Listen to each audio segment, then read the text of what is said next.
Apple ever truly build iPhones in America? It's a powerful image, isn't it? Skilled American hands assembling the world's most iconic smartphone. Right here at home. Factory floors buzzing with energy, hometown pride stitched into every device. A revival of the spirit that once made Made in USA a global symbol of excellence. It feels like a dream. Bold, righteous, and maybe long overdue. But here's the hard truth. No matter how much we wish it were possible, no matter how much money we pour into it, the reality tells a very different story. A short clip flashes across the screen. You see a playful, AI-generated meme, exhausted American workers clumsily fumbling to assemble smartphones. The caption reads, "Not even close to reality." And it's true. Building an iPhone in America isn't just a question of opening a factory or offering higher wages. It's not just about cost. It's about something far deeper. It's about the invisible infrastructure that took decades to weave together. Millions of hands trained to a precise rhythm, layers of suppliers working in unison, a colossal global ecosystem that no single country can recreate overnight. Today, we're not just talking about economics. We're talking about a reality that lives beneath every tap, swipe, and call you make. A story of why, even with all the will in the world, bringing iPhone production back to American soil remains almost impossible. Let's rewind for a moment. Let's return to the beginning, where this dream was born, and where reality quietly started to pull it apart.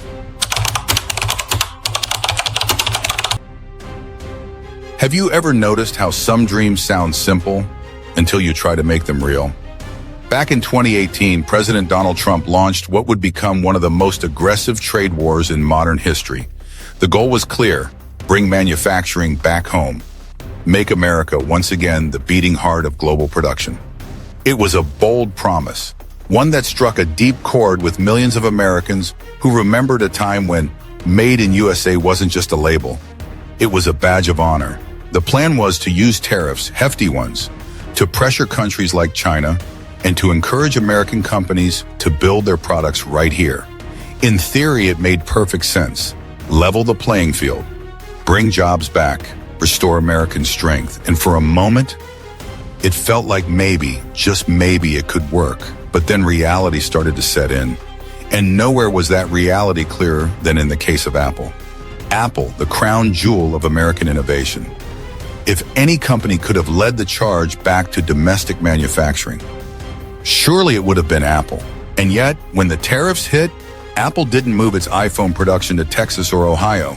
Instead, it quietly boosted production in India. It leaned harder into its partnerships across Asia. It doubled down on the supply chain it had spent decades perfecting overseas. And honestly, can we really blame them? Think about it.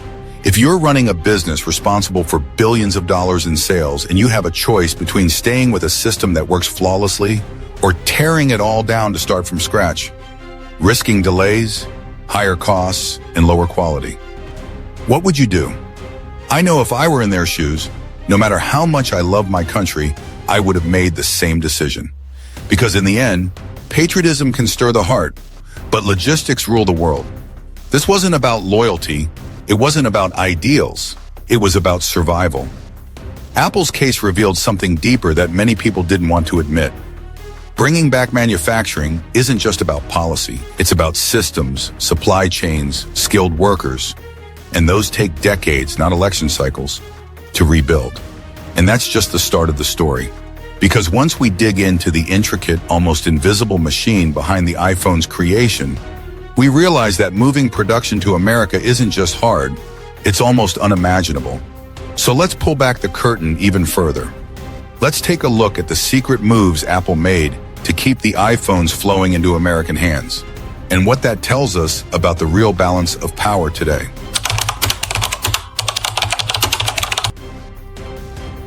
Have you ever wondered how a company as big as Apple stays one step ahead when the world throws a curveball?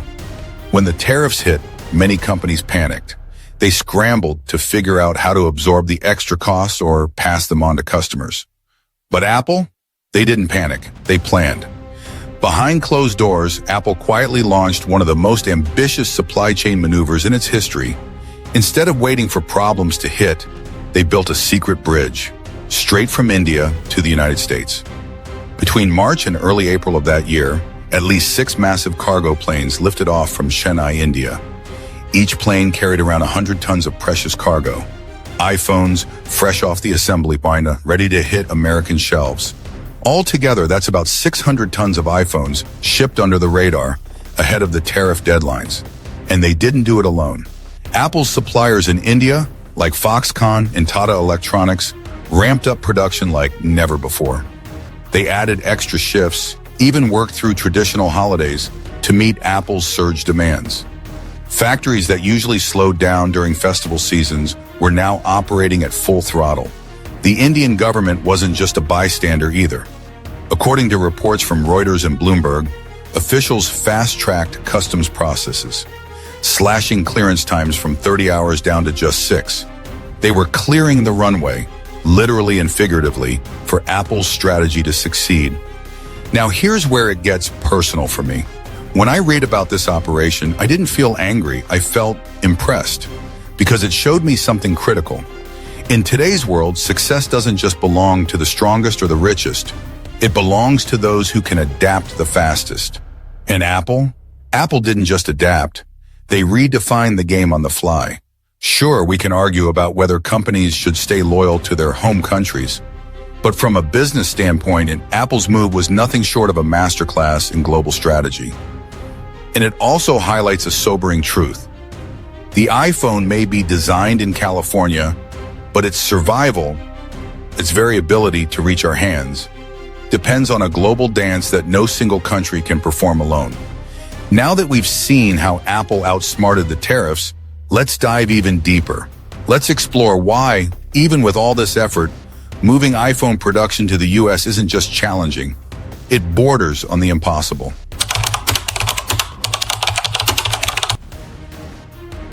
Have you ever tried to solve a puzzle, only to realize halfway through that half the pieces are missing? That's exactly what America faces when it comes to rebuilding the iPhone supply chain. Let's start with the basics. Each iPhone isn't just one sleek device, it's the final result of over 1,000 individual components. These parts come from a staggering 187 different suppliers scattered across the globe. And here's the kicker. Most of them are centered in Asia, from high-precision lenses in Japan, to specialized chips from Taiwan, to the intricate circuit boards crafted in China and South Korea. It's a symphony of global collaboration. And when it all comes together, 90% of the final assembly happens in China, in places like Foxconn's massive complex, a literal iPhone city where hundreds of thousands of workers live, work, and breathe production. Now, I want to pause here for a second, because sometimes when we talk about moving production back home, it sounds as simple as building a few new factories. But trust me, it's not that simple. Factories are just the visible part. The real magic lies underneath. In the deep web of suppliers, the just-in-time logistics, the workers trained to microscopic precision. And here's the harsh reality, the US simply doesn't have a comparable skilled labor pool today. It's not because Americans aren't smart or hardworking, far from it. It's because for decades, our economy shifted away from manufacturing, focusing instead on services, finance, and tech innovation. Meanwhile, countries like China built generation after generation of workers who could operate at the scale, speed, and precision global tech demands. Steve Jobs himself put it bluntly when President Obama asked him, what would it take to make iPhones in the United States? Jobs looked him in the eye and said, those jobs aren't coming back. And you know what? I believe he wasn't being cynical. He was being honest. It's easy to feel nostalgic for a time when American factories ruled the world. But nostalgia doesn't build supply chains. Skills do, scale does, and time, lots of it does. This is why, even with all the political willpower in the world, recreating an iPhone supply chain inside the US would be like trying to rebuild a lost city, stone by stone, without a map.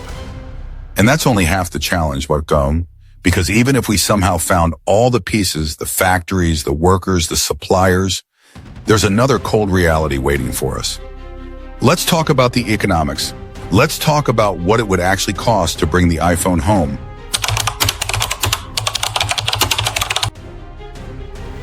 Have you ever made a big plan only to realize the cost was way bigger than you ever imagined? That's exactly what happens when you start running the real numbers on moving iPhone production back to the United States. Let's put it into perspective. According to financial analysts, moving just 10%, yes, only 10%, of iPhone production from China to America would cost Apple around $30 billion. Not to move all of it, not even half, just a sliver. And those costs wouldn't just sit on a balance sheet somewhere. They would land right in the hands of consumers like you and me. Estimates show that if Apple tried to fully manufacture iPhones in the United States, the retail price of an iPhone could easily double or even triple. Imagine walking into a store and seeing an iPhone priced at $3,000 or $3,500. Would you buy it? Honestly, I don't think I would. And I'm someone who practically lives on my phone. But $3,500? That's not just a phone anymore. That's a major life purchase. And here's the thing. Even if we somehow accepted the price hike, there's another obstacle looming even larger. Where would Apple find the people to do the work? The US is facing a serious shortage of engineers, skilled technicians, and production workers trained for high-volume, high-precision manufacturing. It's not because Americans can't do it. It's because for decades, we built a different kind of economy. One based more on ideas and services than on mass production. To shift that back would take more than just money.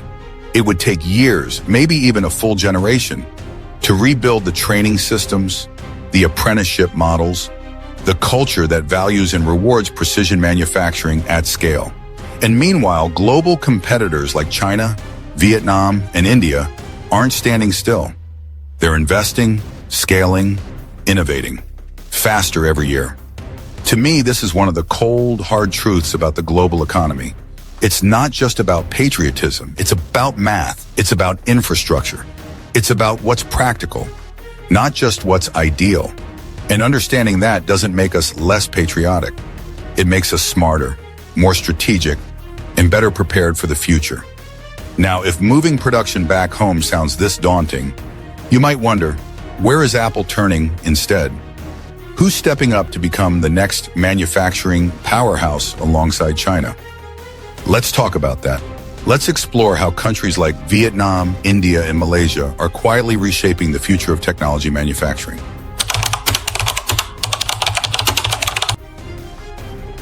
Have you ever noticed that when one door closes, a dozen others open in places you least expect?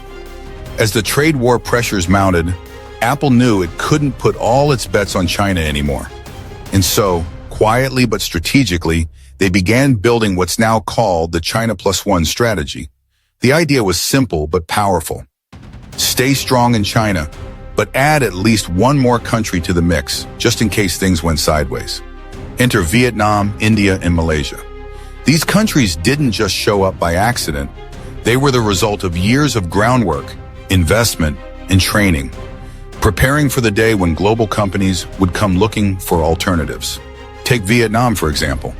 Today, it's not just a hub for Nike sneakers and cheap textiles. It's a rising star in electronics manufacturing, with Samsung already producing over half its smartphones there. Vietnam offers competitive labor costs, a growing pool of skilled technicians, and a government that's laser-focused on attracting high-tech investments. India, meanwhile, is a powerhouse in the making. With a massive workforce and government programs like Make in India, the country has been aggressively courting companies like Apple. It's no coincidence that Foxconn and Tata ramped up production so quickly. The foundation was already laid years ago. And let's not overlook Malaysia. It might be quieter on the global stage, but Malaysia's electronics manufacturing ecosystem is highly sophisticated, especially in semiconductors and precision parts. Now, here's something I find fascinating. It's not just about cheap labor anymore. It's about the combination of cost, skill, and the political will to support manufacturing at scale. That's why these countries are succeeding where the US struggles. They've invested heavily in vocational training, tech infrastructure, and partnerships between government and business. They understand that manufacturing today isn't just about making things. It's about building systems that can evolve fast. Honestly, I think there's a real lesson here for America too. If we ever want to truly bring manufacturing back, it's not enough to wave a flag or sign a tariff. We have to rebuild the entire ecosystem. Skills, culture, infrastructure, from the ground up. And that's a marathon, not a sprint. So as Apple diversifies its supply chain across Asia, it's not turning its back on America. It's simply following the reality of where the world is ready, right now, to build the future. And speaking of readiness, there's one piece of the puzzle we haven't fully talked about yet. It's not just factories or government policy, it's people. Millions of skilled hands working in perfect rhythm. Let's dive into why the ultimate barrier isn't buildings or budgets. It's human capital.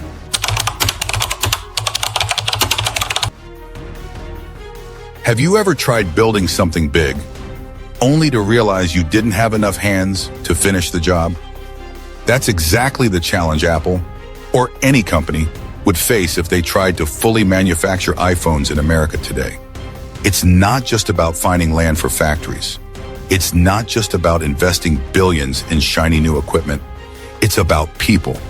Specifically, millions of skilled, trained workers who know how to build complex electronics at a breakneck pace without sacrificing precision. This is the ultimate barrier. The one thing that money alone can't instantly fix. Matthew Moore, a former Apple manufacturing engineer, once put it perfectly. He said there isn't a single city in America today that could replicate what Foxconn has built in China. Imagine a place where hundreds of thousands of workers live within walking distance of the factories, where labor shifts can be added overnight, where specialized technicians, engineers, and quality control experts are always ready, in the right numbers, at the right time. That scale doesn't exist in the US, not even close. And it's not because we're not capable, it's because for decades, America prioritized different industries, different skills, different dreams. We built a service economy, a tech economy, not a high-volume manufacturing economy. Today, if you wanted to staff a Foxconn-sized factory in America, you'd probably need to recruit an entire small city's worth of people. And even then, training them would take years. Now, I get it. There's something deeply inspiring about imagining those jobs coming back home. I feel it too. But when you look at the reality, not just the dream, you realize there's no quick fix. In fact, an AI-generated meme recently went viral for poking fun at this exact idea. It showed American workers exhausted and struggling to assemble phones with the tagline, "Not even close to reality." It was funny, sure, but also painfully true. Bringing iPhone production home isn't about building more factories. It's about rebuilding a workforce, an entire culture of manufacturing excellence, from the ground up. And that's not something you accomplish with a new trade deal or a few $1 billion. It takes generations. Now, after all we've uncovered, the economics, the supply chain, the labor, it's clear that producing iPhones in America isn't just unlikely. It's almost impossible. But what can we take away from all this? Let's wrap it up together with the key lessons, a little reflection, and a question I hope you'll answer for yourself.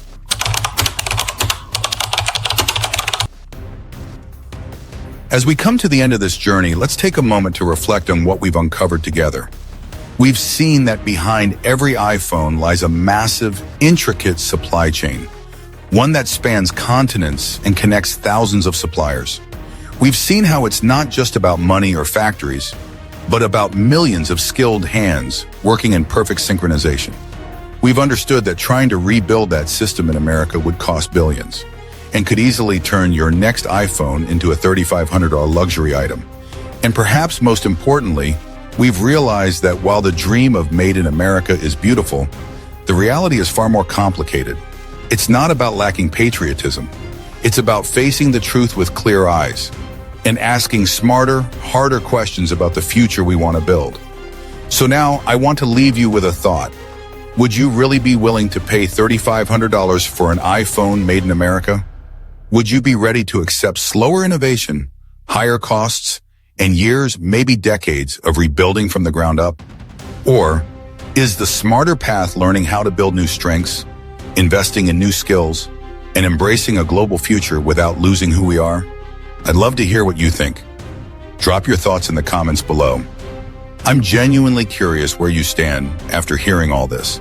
If you found value in this conversation, don't forget to give this video a like, share it with someone who cares about the future of American innovation, and of course, subscribe for more deep dives into the real forces shaping our world.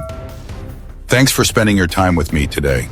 Until next time, stay curious and stay thoughtful.